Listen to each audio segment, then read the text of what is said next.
정치 강대강 제대로 붙어보시죠. 여의도 촌철살인. 검찰개혁을 요구하는 대규모 촛불 집회에 윤석열 검찰총장은 국민의 뜻을 받들어 검찰개혁에 최선을 다하겠다. 하지만 조국 수사는 계속 간다. 이런 입장을 내놨습니다. 그 어느 때보다도 검찰개혁의 목소리가 또렷이 그리고 아주 크게 들리는데요. 여의도 촌철살인에서 검찰개혁의 방향과 쟁점을 법조인 출신 두 분께 한번 여쭤보는 시간으로 만들었습니다. 판사 출신이시죠? 자유한국당 주호영 의원 나오셨고요. 안녕하세요. 안녕하셨습니까? 네. 제가 예전에 혹시 재판 받은 적이 있었던가요? 없었죠? 예. 그리고 검사 출신 무소속 김경진 의원과 함께합니다. 안녕하세요. 안녕하십니까? 네. 지금 법조인들 요즘에 좀 불편한 심기를 드러내는 분들이 사실 많은데요. 그 지난 주말에 서초동 일대에서 검찰개혁을 요구하는 대규모 촛불 집회가 열렸고요. 물론 반대편 도로에서도 뭐 조국 장관 사퇴를 촉구한다 이런 집회도 조금 있었습니다만은 거리로 나온 시민들의 움직임에 대해서 어떻게 생각하시는지 이게 어떤 시그널이라고 보시는지 우선 주호영 의원님 어떠십니까? 저는 법치주의의 후퇴이고 힘으로서 검찰을 압박하는 그런 상황을 만들었다 이렇게 보고 있습니다. 법치주의의 후퇴다? 예. 대통령께서 검찰개혁을 꾸준하게 추진하고 계시고 그런 식으로 방향을 잡아가고 있는데 조국 장관 수사와 관련해서 조국 장관 수사를 무디게 하기 위해서 검찰개혁 이슈를 들고 나와서 힘으로서 수사 의지를 꺾으려고 하는 그런 상황을 만들었다 이렇게 보고 있고요. 그것은 문재인 대통령께서 미국에서 돌아오시고 난 이후에 검찰 수사를 절제 있게 하라는 사인에 맞춰서 이렇게 된 걸로 그렇게 보고 있고요. 또 저는 10월 3일 날 소위 이제 보수 우파들이 광화문에서 집회를 하는데 이런 식으로 소모적인 대결 양상을 만들어가고 있는 상황을 대통령이 너무 잘못 만들고 있다. 그런 말씀을 드리고 싶고요. 모였던 인원과 관련해서는 너무 과장되고 너무 터무니가 없어서 이제는 언론이나 정당의 신뢰성까지도 네. 흔들리는 그런 상황이 됐다고 봅니다. 민주당에서 최초에 10만이 참석했다 그러다가 100만이 네. 참석했다 그러다가 심지어 언론도 150만, 200만까지 있는데요. 강남 3구가 다 나와도 160만 밖에 되지 않고 소위 1평방미터당 몇 명이 참석했냐는 페레미 기법으로 따지면 잘 잡아도 5만 정도밖에 안 된다는 거거든요. 그런데 이것을 100만, 150만 이러니까 옛날부터 그 나라가 망하려면 도량형을 속이는 것이 가장 먼저 나타난다고 하는데 이런 인구 집계조차도 제대로 되고 있지 않으니까 네. 나라 전체가 점점 혼미한 상태로 가고 네. 있다. 저는 그렇게 보고 있습니다. 대통령이 시그널을 줘서 국민들이 움직인 건데 이거는 사실 부적절하다 이런 얘기시고 특히 나와 있던 집회에 모인 사람들의 그 숫자를 추산하는 과정도 매우 과장돼 있다 이렇게 지금 보시네요. 김경진 의원님 어떠십니까?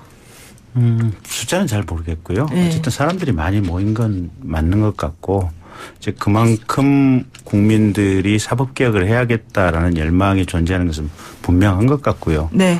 저 같은 경우는 제 지역구나 또 주 활동 무대가 광주인데 광주에서도 네. 보면 올라가시겠다는 분들이 분명히 제 주변에 계시더라고요. 네. 그런 건 그렇고. 근데 장소가 사실은 이제 사법개혁이 이제 큰 틀에서 보면 하나가 지금 법 개정 부분이 있지 않습니까 보면 공수처법 입법이라든지 또는 검경 수사권 조정과 관련된 검찰청법이나 형사소송법 개정 문제가 있는데 네. 사실은 그런 제도 개선 법 개정의 핵심 주안점이 있다면 서초동이 아니라 국회 여의도로 와서 촛불 시위를 하는 것이 좀 더 정확하지 않았을까.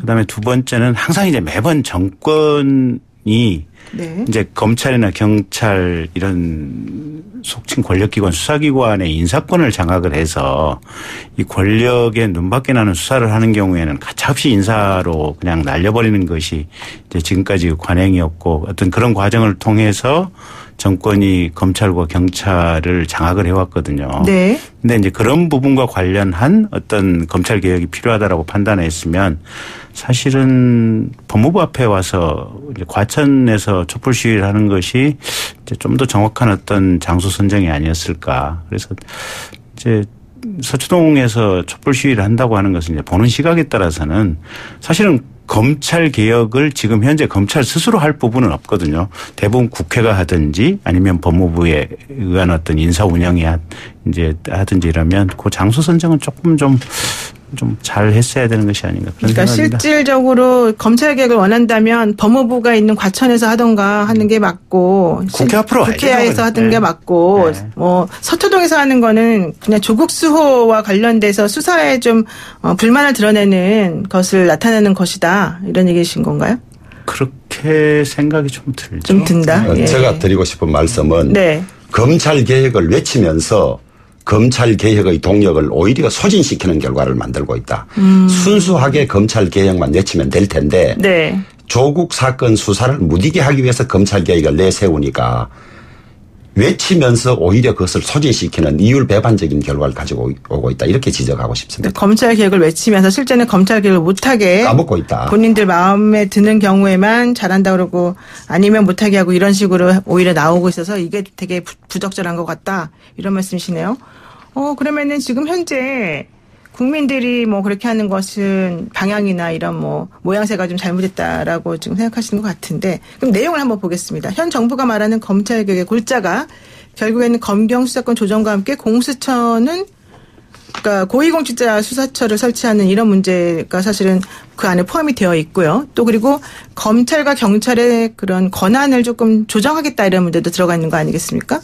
조국 장관의 문제를 빼고 본다면 지금 현재 나와 있는 검찰 개혁의 방향 이런 건 맞는 건가요? 저는 우선 검경 수사 권한의 조정은 네. 어느 정도 방향성은 맞다. 우리 검찰은 수사 지휘권도 가지고 있고 직접 수사권도 가지고 있고 네. 기소권도 가지고 있어서 전 세계 어느 검찰보다도 강력한 권한을 가지고 있어서 부작용이 없지 않은데 네. 경찰에 관해서 독자적인 수사 영역을 인정을 해주고 네. 검찰의 특수수사나 자체 수사 기능은 좀 줄이면서 그 대신에 검찰의 주 기능은 경찰 수사를 감독하는 기능 그다음에 수사 과정의 인권이 지켜지는지를 보는 이런 기능으로 전환을 해야 되는데 네네. 우리 검찰은 양쪽을 다 가지고 있어서 문제가 있으니 그 부분은 저는 방향성은 맞습니다. 네. 어느 정도 검찰에 자율권을 주고 어느 정도 감독권을 주느냐는 이제 구체적으로 조정이 필요하겠지만 그 방향은 맞다고 보는데 공수처에 관해서는 많은 국민들이 공수처가 설치되면 고위공직자의 비리를 척결할 것이라는 기대감 때문에 찬성 비율은 높습니다만은 저희 자유한국당은 공수처 설치에 대해서 반대 의견을 가지고 있습니다. 왜요? 저는 공수처는 어떤 공수처냐에 따라서 평가돼야 하지 공수처 설치 찬반만 논의해서는 안 된다고 보는 입장인데요. 수사기관을 또다시 설치할 때는 반드시 이 기구 설치가 아니면 안 될 이 기구가 설치됨으로써 지금까지 잘못된 것을 고칠 그런 역할이 주어져야 하는데 공수처 설치는 검찰이 지금까지 실패하고 있는 부분을 보완하기 위해서 설치한다고 하는데 네. 검찰이 지금까지 실패하고 있는 것은 크게 두 가지입니다. 하나는 살아있는 권력에 대해서 제대로 수사를 하지 못한다는 것. 그것이 대통령과 대통령 주변 친인척 이런 것들인데 이번 조국 장관 수사에서도 여실히 드러나고 있죠. 네. 그래서 살아있는 권력에 대해서 검찰이 제대로 수사할 수 있게 해주는 것인데 방금 우리 김정진 의원께서도 말씀하셨지만은 검찰이 못하는 이유는 살아있는 권력에 대해서 수사를 하면 인사권으로 내쫓이고 자천하고 네. 이런 것 때문에 못하지 않았습니까? 그러면 소위 대통령이 가지고 있는 검찰 인사권 네. 이것에 관해서 수사 영역에서는 그것이 함부로 작용되지 못하도록 해주는 것이 검찰개혁의 가장 중요한 한 파트이고요. 네. 그다음에 검찰이 자체 비리에 관해서 제대로 하지 못합니다. 이것을 여하이 할 것이냐인데 그렇다면 저는 공수처는 저는 설치 찬성 입장입니다. 하되 모두 공수처장이나 수사관 임명을 야당에 맡겨야 한다. 야당에 맡겨야 한다. 왜냐하면 현 검찰총장은 대통령이 임명하고 지휘 감독을 하니까 네. 야당 측이라든지 국회의원이라든지 모두 다 수사할 수가 있습니다. 네. 딱 수사 공백이 검찰 자체와 권력 주변인데 야당이 추천하는 공수처장 수사관이 임명되면 살아있는 권력과 검찰에 대해서 제대로 수사를 할 수 있기 때문에 저는 어찌 보면 당론과는 좀 다를 수 있습니다만은 저는 공수처가 필요하고 찬성하되 대통령 임명으로부터 자유로운 공수처가 돼서 늘 권력 경비리 수사가 제대로 되고 있지 않은 것, 검찰 자체 식구들에 대해서 듣고 있는 것, 이런 것들을 밝힐 기관은 필요하다 이렇게 보고 있는데, 주호영 의원이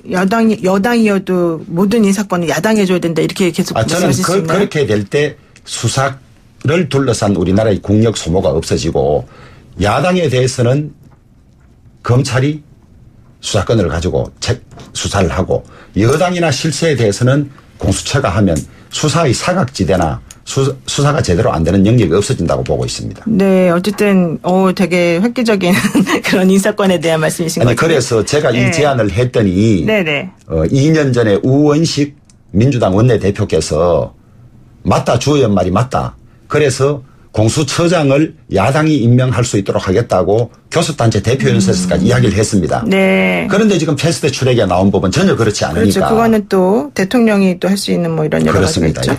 자, 그러면 김경진 의원님 어떠십니까?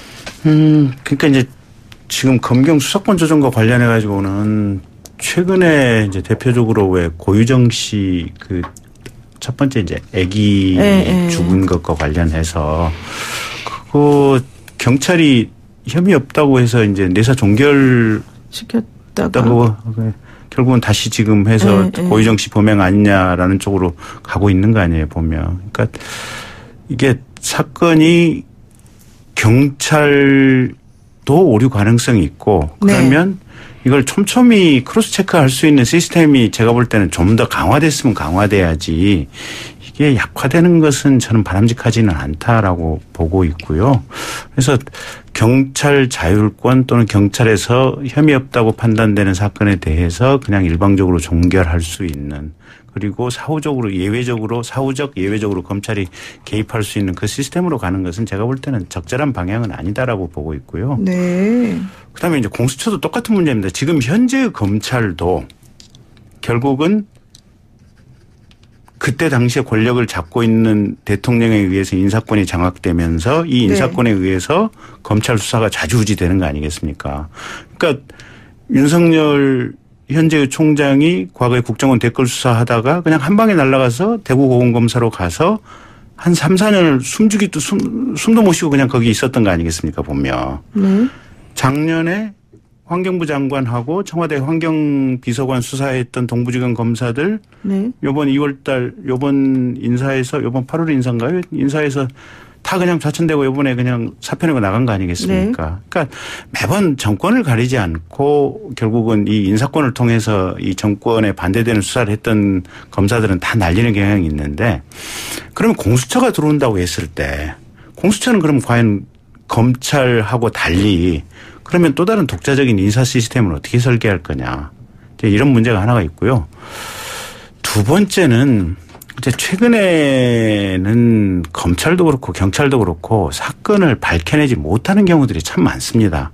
이게 조금 수사가 어려워지는 게, 그러니까 요번에 그 조국 법무부 장관 자택에 들어갔을 때도 영장을 발부받아서 갔다가 변호인이 이게 영장의 효력 범위에 대해서 이의 제기를 하니까 영장을 2번을 추가로 지금 발부받아서 왔다는 거 아니겠습니까? 그러니까 그만큼 적법 절차가 강조가 되고 모든 수사하는 과정에서 옆에 이제 변호인들이 다 이렇게 참여를 해서 수사 과정에 이렇게 같이 함께 하다 보니까 실은 검찰이 막강한 화력과 막강한 조사 능력이 있지만 진실을 밝히지 못하고 그냥 혐의를 확정하지 못하고 끝내는 경우들이 많거든요. 근데 공수처 같은 경우 이제 커봐야 뭐 공수처 소속 검사 30에서 50명, 수사관 한 100명 남짓 될 텐데 지금 서울중앙지검이라든지 이런 데 특수부 검사들 뭐 100여 명씩 있어도 뭐 수사 못한다. 6개월 1년씩 질질 끌어서 가는 수사들이 굉장히 많거든요, 보면. 그래서